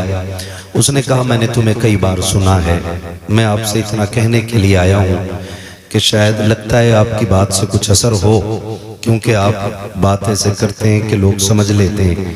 तो अपनी कौम से कहिएगा कि बॉर्डर पे जितने लोग नशे के साथ पकड़े जाते हैं वो सारे मुसलमान ही क्यों होते हैं। ये एक सोचने वाली बात है कि जो नशे के साथ पकड़े जाते हैं वो हुजूर की उम्मती ही क्यों होते हैं। उसने कहा कि बॉर्डर पे जितने लोग अफीम वाले होते हैं वो सारे ही मुसलमान होते हैं, शराब की तस्करी करने वाले सारे मुसलमान होते हैं। तो मैं अर्ज करना चाहूँगा, अगर आज तज्जिया निगारी की जाए तो सबसे ज़्यादा बर्बाद लोगों में हम ही लोग नज़र आते हैं। मैं आगे से लेके पीछे तक एक नौजवान से ये मुद्दबाना गुजारिश करूँगा कि ये जो जलसा इस्लाह मुआशरा के नाम पे हुआ है, अल्लाह करे आइंदा साल जब ये जलसा हो तो लोग खुश होकर आपके साथ खड़े हों और ये कह दें कि तुमने जो जलसा कराया था उससे इतनी तब्दीली आई कि जो लोग शराब के आदी थे वो वुजू का बचा हुआ पानी पीने लग गए थे। इतनी तब्दीली आ जानी चाहिए कि लोग ये कहें कि जो लोग सुबह उठते ही गाने सुना करते थे, जब से हमारी बस्ती का जलसा हुआ है उसमें काफ़ी तादाद में नौजवान गानों की बजाय सुबह उठ के हुजूर की नात के तराने सुनने लग गए हैं। कहो क्या राय है, तैयारी रहेगी ऐसी इंशाल्लाह? एक दो बंदों ने हाथ उठाया है, मैं देख रहा हूँ माशाल्लाह सारे ही लोगों के उठ गए। याद रखिएगा, जो नसीहत कबूल करना नहीं चाहते हैं उनके लिए फिर बड़ी से बड़ी ज़बान भी कोई हैसियत नहीं रखती है, और जो इस नीयत से आके जलसों में बैठा करते हैं कि कुछ अगर अच्छी बात लगेगी तो दिल पे लिखेंगे, तो फिर उनके लिए नसीहत दीवार पे भी लिखी हो तो वो ये नहीं देखते कहाँ लिखा है, वो ये देखते हैं क्या लिखा हुआ है। बात फ़ायदे की होती है तो फिर अमल किया जाता है। आप मुझे बताएं, आपने देखा होगा 11,000 की लाइन देखी? 11,000 की बिजली की लाइन देखी आप लोग? बहुत कम लोगों ने देखी है, घर से नहीं निकलते आप लोग। जो निकलते हैं वो बोले देखी है कि नहीं 11,000 की लाइन है? दरवाजे पे जा रहे हैं ये पीछे डरा रहे हैं कि बता रहे हैं? तो देखिए ना 11,000 की लाइन, उसमें कुछ फीट ऊपर जाकर के क्रॉस का निशान लगा होता है और उसके ऊपर एक खोपड़ी बनी होती है। क्या मतलब होता है इसका? कि इसके ऊपर अगर गए तो बोले, अभी सब नहीं बोल रहे हैं, इसके ऊपर इधर वाले लोग ना बोले, फिर मैं इन्हें कैमरे वालों को देख के बोलूं, बोल सकते हैं क्या मतलब होता है उसका? कोई चढ़ा उससे ऊपर, क्यों? क्योंकि निशान खतरे का है। अब अगर कोई बंदा वहां ये कहे जी यहां तो सैयद साहब खड़े ही नहीं है, ये तो खंबे पे निशान है, हम क्यों माने, और चढ़ जाए 11,000 की लाइन पे, फिर क्या होगा? हाँ, फिर मस्जिद से ऐलान होगा कि साहब वो जो थे जो चौक में बैठ के बहुत बोलते थे, जो मौलवियों को पकड़ पकड़ के उल्टे फतवे देते थे, आज ऐसी बेवकूफी की है कि 11,000 की लाइन पे लटक गए हैं। यही होना है कि नहीं? तो मेरा कहने का मतलब यह है कि हम अक्लमंद उसको तस्लीम करते हैं कि जो दीवार पे लिखी हुई सही बात को मान ले, ना कि उसको जो सही बात को छोड़ के दीवार को गलत कहने लग जाए। तो आप ये सोच के न सुने कि भाई हमारे जैसा बंदा कह रहा है, ये सोच के सुने कि बातें किसकी हो रही हैं। क़यामत का दिन होगा, नफसी नफसी का आलम होगा, अमल तोले जा रहे होंगे। हालत ये होगी कि जन्नती जन्नत में जाएंगे और जहन्नमी जहन्नम की तरफ। तो बाज हुजूर के उम्मती ऐसे होंगे जिनको फरिश्ते जहन्नम की तरफ लेके जाएंगे, तो कुछ फरिश्ते उन्हें देख के रोने लग जाएंगे। तो ये जो बंदा जहन्नम की तरफ जा रहा होगा ना, ये कहेगा तू क्यों रो रहा है, जहन्नम में तो मैं जा रहा हूं। फरिश्ता कहेगा मुझे तुझसे कोई लेना देना नहीं। का फिर रोया क्यों? कर रो इस बात पे रहा हूं हुजूर की उम्मत में होके जा कहां रहा है। बेशक, क्या बात है, बेशक मुफ्ती साहब, हक बात है, बेशक। कि रो इस बात पे रहा हूं कि हुजूर की उम्मत में होके कहां जा रहे हैं हम लोग। यानी कि अगर हुजूर की उम्मत में होके भी जन्नती ना हो सके तो फिर हम क्या करेंगे। मैं जानता हूं गुनाह हमारी खसलत है, नाफरमानी हमसे हो जाती है, लेकिन अल्लाह ने दरवाजे रखे हैं। फरमाया अगर गुनाह हो जाए तो वो कहता है एक बार तौबा कर ले, मैं तेरे पिछले सारे ही माफ कर दूंगा। लेकिन माफ कीजिएगा, बढ़ती उम्रों में हमें बर्थडे मनाने का शौक तो है, बुढ़ापे में कमर झुक गई है, लेकिन कह रहा है 61वां बर्थडे है अब्बा का। जी बेशक। अब्बा को दूल्हा बनाया, जिससे रोटी नहीं कटती उसको दूल्हा बना के बैठा दिया। कहा क्या हुआ? कहा आज अब्बा का 61वां जन्मदिन है। और अब्बा भी बड़ा खुश है, हाथ सीधे नहीं पड़ रहे, यूं हाथ कांप रहे, और चाकू से वो केक काट रहा, केक भी सीधा नहीं कट रहा है। और फिर कह रहा फिर ताली बजाई जाती है, गुब्बारे फोड़े जाते हैं। मैं पूछना चाहता हूं, उम्र 61 के पार हो गई है, एक बार तो इतना बताओ कि 61 साल में तुम्हें सिर्फ जन्मदिन याद रहा? हमें यह ख्याल आया कि नहीं आया? हमने 61 साल में अपने रब को राजी किया कि नहीं किया है? अपने रब को रोके दिखाया कि नहीं दिखाया है? हमने 60 साल में कितने बड़े बड़े गुनाह किए हैं, कितने लोगों के हक मारे हैं, कितने लोगों को चौक में जलील किया है, कितने लोगों को रुसवा करके हमने हमने अपने आप को बड़ा जाहिर किया है। कभी ये ख्याल आया कि नहीं कहीं मुझसे किसी का दिल तो नहीं टूट गया होगा, कभी ये ख्याल आया कि तो नहीं कि मुझसे किसी पे हक तो नहीं मारा गया होगा। खुदा की कसम खा के कहता हूँ, एक नहीं 1000 हज लेकर के आप कब्रिस्तान चले जाइए, अगर किसी का 1 रुपया आपने मार लिया है, अगर किसी का 1 पीसा जमीन मार ली है, अगर 4 इंच किसी की जमीन में आपने 1 बैंड बढ़ा दी है, 1000 हज अपनी जगह है, बंदे का हक अपनी जगह है। अल्लाह उस वक्त तक जन्नत नहीं देगा जब तक एक पैसे का हिसाब बराबर नहीं करा लेगा, इसलिए कि उसका निजाम है वो हुकूकुल्लाह को माफ कर सकता है लेकिन हुकूकुल इबाद को बिना सजा के माफ नहीं कर सकता। नारे तकबीर, नारे रिसालत, पैगामे मजहब इस्लाम, मसलके आला हजरत, इस्लाहे माशरा कॉन्फ्रेंस। सुभान अल्लाह, सुभान। बहुत जो है सारे लोगों को माफ कीजिएगा, हज का दौर चल रहा है। एहसान भाई गए नहीं है ना, अभी जाएंगे नहीं, आप ही ने ऐलान किया कि दुआ के बाद हम जाएंगे। सलामत रहे, पहली बार आज ही कह रहे हैं मेरे साथ जाएंगे। तवज्जो है सारे लोगों की? हाँ, बहुत गौर से मेरी बात सुन लीजिएगा। हज का दौर चल रहा है, अल्लाह सबको हुजूर का मदीना दिखाए। जोर से कह दो आमीन। सलामत रहे माशाल्लाह। आप कहेंगे बात हज की कही और बात मदीने की कर रहे हैं, तो चूंकि हम आला हज़रत वाले लोग हैं और आला हज़रत फरमाते हैं काबे का नाम तक न लिया तैबा ही कहा, पूछा था हमसे जिसने कि नौजत किधर की है। वाह वाह वाह। भाई ये से बंद कर लेते, इसे बंद कर। हाँ, पूछा था हमसे जिसने कि नौजत किधर की है। तो हज का दौर भी चल रहा है, हाथ जोड़ के गुजारिश करो, जब भी जाना मदीने हलाल के पैसों से जाना। ऐसा ना हो भतीजों की 5 बीघे बेच के तुम हज को जाओ। अल्लाह अकबर। दौर बड़ा नाजुक है, पैसे की भूख ने अंधा कर दिया है हमें जी, इतना अंधा कर दिया हजरत, इस पैसे की वजह से भाई भाई का नहीं रहा, हक है। बाप बेटे का नहीं रहा, खानदान खानदानों में दीवारें खड़ी हो गई। वो जो जिनकी दांत कटी रोटी रहती थी आज गले काटने पे तुले हुए। अल्लाह अकबर। मैं गलत नहीं कह रहा हूं, अगर मार्केट में किसी की जमीन आ गई है ना तो मजाल है कोई 4 इंच दीवार टेढ़ी कर ले।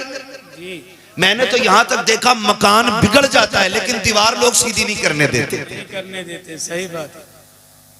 जबकि ये तिरछी जमीन किसी के काम की नहीं।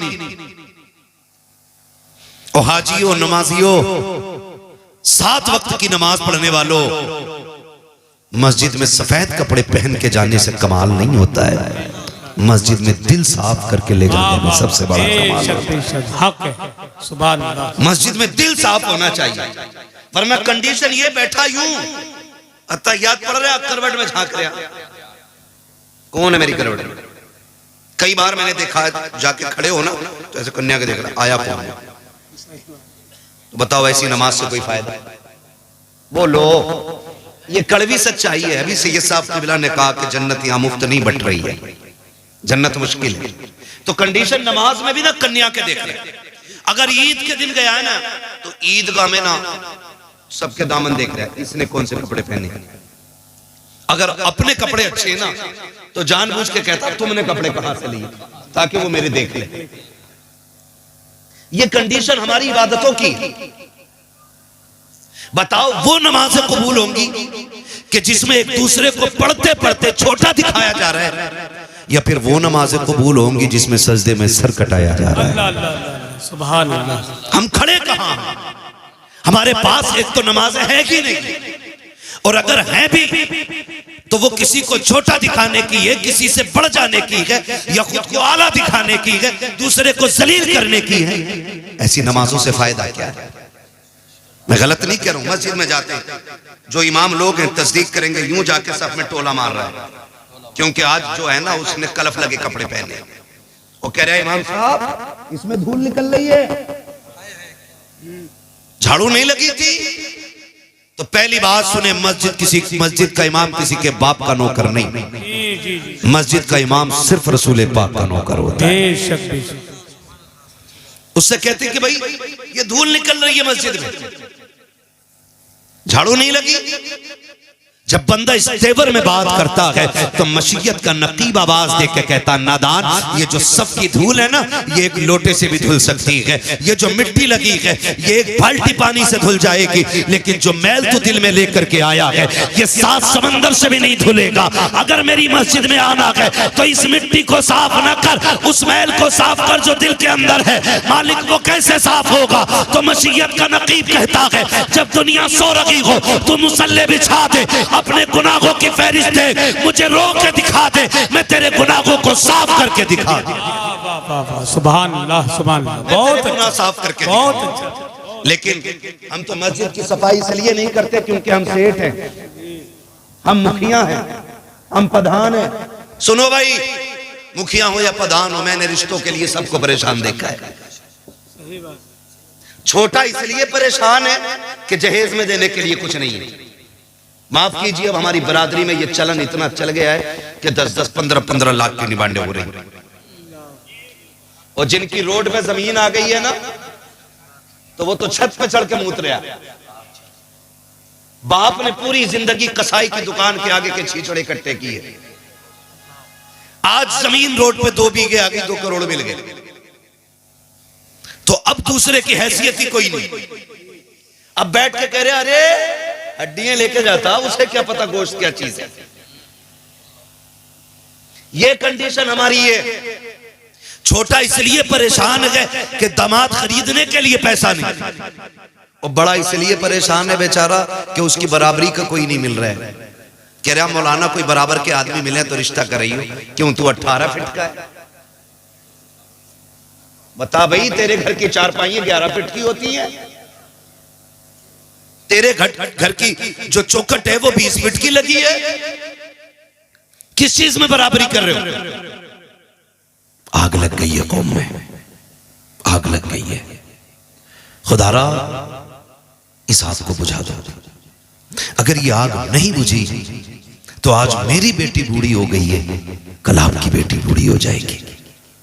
गलत नहीं कह रहा हूं, मेरे सामने अक्सर नौजवान बैठे, आज जितने भी इर्तिदाद के केस मिल रहे हैं 2 कंडीशनों में मिल रहे हैं। या तो बच्चियों की उम्रें ज्यादा हो गई हैं इसलिए गैर मुस्लिमों के साथ चली गई, और या फिर तालीम के नाम पे हद से ज्यादा उन्हें आजादी दे दी गई। सिर्फ 2 रीजन है जिनकी बुनियाद पर बच्चियां गैर मुस्लिमों के साथ जा रही हैं। आज कौन नहीं रो रहा कि मुझे बताओ तो सही। आए दिन अखबार में बातें आती हैं, अभी 3 दिन की बात है, बरेली शरीफ की गालिबन बात है। अभी बात है कि एक बच्ची गैर मुस्लिम के साथ गई, 3 साल के बाद उसका इंतकाल हुआ। अब उसकी नमाज जनाजा के लिए कोशिश की गई, कौन पढ़ाएगा किसी मुर्तदा का जनाजा। आज पूरी कौम आलोचना कर रही है कि अभी इसकी नमाज जनाजा नहीं हुई। दुनिया कह रही है कि पहली लड़की है जिसको बिना जनाजे के दफन कर दिया गया है। जाओ जाकर के बेटियों से कह दो, तुम्हें खुदा का वास्ता, तुम्हारा जेवर दौलत नहीं है, तुम्हारा जेवर सोना चांदी नहीं है, रब ने तुम्हारे जेवर का नाम हीरे जवाहिरात नहीं रखा है, बल्कि हया का जेवर तुम्हारे लिए सबसे कीमती है। मुस्तफा का दीन तुम्हारे लिए सबसे बड़ा कीमती जेवर है। जाओ जाकर के बेटियों को पैगाम दे दो, अगर ये दुनिया की दौलत के कुत्ते पैसे की वजह से तुमसे निकाह नहीं करना चाहते हैं तो ठुकरा दो दुनिया को, बिछा दो मुसल्ले। वो वक्त देर नहीं है कि वो वक्त भी आने वाला है जिस दिन तुम कफन में लिपट के जाओगी। कोई कहेगा मुखिया की बेटी है, कोई कहेगा प्रधान की बेटी है, कोई कहेगा जमींदार की बेटी है, कोई कहेगा गरीब की बेटी का जनाजा है, कोई कहेगा मजबूर की बेटी का जनाजा है। लेकिन खुदा की कसम, तू गुर्बत को सीने से लगा ले और दीन को सीने से लगा, बिना निकाह के जन्नत में जा। अल्लाह की इज्जत की कसम खा के कहता हूँ, अल्लाह जन्नत में ऐसा निकाह कराएगा कि सारे जन्नती हसरत से तेरे जनाजे से। नारे तकबीर, नारे रिसालत, फैज़ाने गौसे आज़म, इस्लाहे माशरा कॉन्फ्रेंस, पैगामे मजहब इस्लाम, हजरत अल्लामा मुफ्ती हम्माद रजा मुरादाबादी। नारे तकबीर। बहुत अच्छा मुफ्ती साहब, बहुत अच्छा। जरूरी है आज सबसे पहले ये काम करें। जन्नत में कितने लोग जाना चाहते हैं बता दें जरा, हाथ उठा के। सब जाना चाहते, उठाएं, सारे हाथ उठा ले, हाथ उठा ले। या अल्लाह जितने लोगों ने हाथ उठाए हैं सबको हुजूर के सदक़े में जन्नती बना दे। मेरे हुजूर फरमाया करते थे जब भी हाथ उठे अल्लाह से जन्नत मांगना। आज ना माफ कीजिएगा हमारे मेंबर से मिजाज खराब हो गया है। हम ही ने कहा ना हमें तेरी जन्नत की जरूरत नहीं है। कहाँ कई बार तो इतने बड़े बड़े शेर पड़े गए, मुझे देखकर जहन्नम को भी आ गया पसीना। है इतने बड़े बड़े शेर पड़े, जन्नत मुझे देखकर जहन्नम को भी आ गया पसीना। वो जहन्नम है, तुम्हारे घर की भट्टी नहीं है। ये तो कयामत में पता चलेगा। जिसने देखी नहीं जहन्नम वो कह रहा है मुझे देखकर जहन्नम को भी आ गया पसीना, और जो जहन्नम देख के आया ना उस नबी की जिंदगी देखो। आए ना एक दिन जिब्रील आ गए, या रसूल अल्लाह जहन्नम देख के आया। मेरे हुजूर फरमाते क्या देखा? कहते मैंने आदम की उम्मत को जहन्नम में देखा है, मैंने शीश की उम्मत को जहन्नम में देखा, मैंने दानियाल की उम्मत को जहन्नम में देखा है, मैंने इब्राहीम की उम्मत को जहन्नम में देखा, मैंने इस्माइल की उम्मत को जहन्नम में देखा। बताते आ रहे हैं, बताते आ रहे हैं। जब बारी हुजूर पे आ गई ना, रुक गए। सुनो जरा, सोचा करो, कभी लेट गए, आके रुक गए। हुजूर फरमाते आगे बोलो ना। कहते हुजूर हिम्मत नहीं हो रही। आका कहते हैं जिब्रील बता, मेरी उम्मत भी थी जहन्नम में। वो कहा था तुम्हारे ही लिए था गुनाहगारों सियाहगारों, ये शब भर जागना और रात भर रोना मोहम्मद का। आका कहते मेरी उम्मत को भी देखा? जी या रसूल अल्लाह। का फिर बोलते क्यों नहीं? का महबूब मैं तेरे दिल को जानता हूं, जब उम्मत का पता चलेगा तो आप बेकरार हो जाएंगे, इसलिए हुजूर में बताना नहीं चाह रहा था। हुजूर कहते मेरी उम्मत को भी देखा? कहा हाँ। उठे और रोते हुए मदीना छोड़ दिया, रोते हुए मदीना छोड़ दिया। और जिसने नहीं देखी वो कह रहा ना मुझे देखकर जहन्नम को भी आ गया पसीना। 3 दिन हो गए। और याद रखें वो सहाबा जिनका तसव्वुर ही हुजूर के बगैर नहीं था, 3 दिन हुजूर को नहीं देखा, बेकरार हो गए। शोर मच गया, हुजूर नहीं मिल रहे, तलाश जारी हो गई। किसी ने कहा जाओ बाहर देखो। एक सहाबी ढूंढते ढूंढते जंगल में आ गए। एक चरवाहा बकरियां चरा रहा था, उससे कहा तूने मेरे महबूब को देखा? उसने कहा मैं तुम्हारे महबूब को नहीं जानता हूं, कोई निशानी हो तो बताओ। तो सहाबी ने कहा था जब वो बोलते हैं तो लबों से फूल झड़ा करते हैं, जब वो चलते हैं तो खुदा की रहमतें निसार होती हैं। उसने कहा मैंने तो ऐसे बंदे को नहीं देखा, लेकिन इतना पता है 3 दिन हो गए, ये जो सामने वाली गार है ना इसमें कोई रो रहा है, और इस दर्द से रो रहा है कि जब वो रोता है ना मेरी बकरियां चरना छोड़ देती हैं। कभी रोए हम हुजूर के लिए? कभी नहीं ना। वो कहते हैं कि जब वो रोता है ना तो मेरी बकरियां चरना छोड़ देती हैं, लेकिन उसकी आवाज का कमाल ये है कि जब पलट के जाती हैं तो दूध हर दिन से ज्यादा दिया करती है। वो तड़प गए, हो ना हो ये मेरे महबूब ही होंगे। जाके देखा सरकार सजदे में, और रो के कहते हैं रब्बे हबली उम्मती, रब्बे हबली उम्मती। हुजूर सर उठाए। हुजूर ने फरमाया ना, आज मेरा और मेरी उम्मत का मामला है, मैं आज अपने रब से खुशखबरी लेने आया हूं। उस वक्त तक नहीं जाऊंगा जब तक उम्मत की खुशखबरी मुझे नहीं मिल जाती है। वो दौड़ गए मदीने में, आके कहने लगे अबू बकर सुनो, उमर सुनो, उस्मान सुनो। हुजूर मिल गए। कहा कहाँ है? कहा जंगल में। सारे सहाबा जंगल की तरफ दौड़े। हुजूर हालत सजदा में हैं। अबू बकर सिद्दीक रोते हुए आगे बढ़े, या रसूल अल्लाह मेरी सफेद दाढ़ी का वास्ता, लौट चले मदीने में, आपके बगैर अच्छा नहीं लगता है। मेरे नबी ने कहा अबू बकर पीछे हो जाओ, मेरा और मेरी उम्मत का मामला है, आज रब को राजी कर लेने दो। अल्लाह अकबर। सरकार ने इतना काबू बकर पीछे हट गए। हजरत गैरत वाले उस्मान गनी आ गए, या रसूल अल्लाह लौट चले। सबने कहा हुजूर ने इनकार कर दिया। आखिर में हजरत सलमान फारसी ने कहा सुनो सुनो, अगर हुजूर को लेके जाना है तो एक जात ऐसी है जिसकी आज तक कभी मुस्तफा ने नहीं डाली है। जाओ कोई जाके खातून जन्नत सैयदा तैयबा ताहिरा आबिदा साहिदा रकिया नकिया तकिया राकिया साजिदा कारिया आलिमा फाजिला मुफ्तिया हाफिजा सैयदा कायनात खातून जन्नत सैयदा फातिमा ज़हरा को बुला लाए। जब वो आ जाएंगे सरकार लौट चलेंगे। आओ मैं कहना चाहता हूँ, देखे हुजूर हमें कितना चाहते हैं। एक सहाबी दौड़े गए, खातून जन्नत के दरवाजे पे दस्तक हो रही है। कौन? कहा मैं सलमान फारसी हूँ। कहा कैसे आए हो? कहा सरकार का पता मिल गया है, लेकिन आका आने के लिए तैयार नहीं है। चलो आप मनाएंगी तो आ जाएंगे। अल्लाह अकबर। खातून जन्नत ने अपने शहजादों को लिया है, गार के पास तशरीफ ला रखी है। अल्लाह ने के बाद आप जैसी आई है, सारे मर्द बाहर हो गए, हजरत खातून जन्नत अंदर गई हैं। दोनों शहजादों की उंगली पकड़ी हुई हुई है, अंदर जाके कहती है अब्बा जान लौट चलो, आपके बगैर मदीना अच्छा नहीं लगता है, आपके बगैर मस्जिद नबी सुनी सुनी लगती है। या रसूल अल्लाह शहजादे रोज पूछते हैं अम्मी नाना कब आएंगे, आका बताते बताते थक गई हूँ, आप लौट के क्यों नहीं चलते हैं। मेरे नबी ने हिचकी भर के कहा था फातिमा, जिब्रील ने आके बताया है मेरी उम्मत को जहन्नम में डाला जाएगा। ए फातिमा, जिस उम्मत को मैं सजदों में मांगता रहा हूँ, आज उस उम्मत के जहन्नम की खबर आ गई है। फातिमा बता कैसे वापस जाऊं मैं, आज अपने रब को मना के जाऊंगा।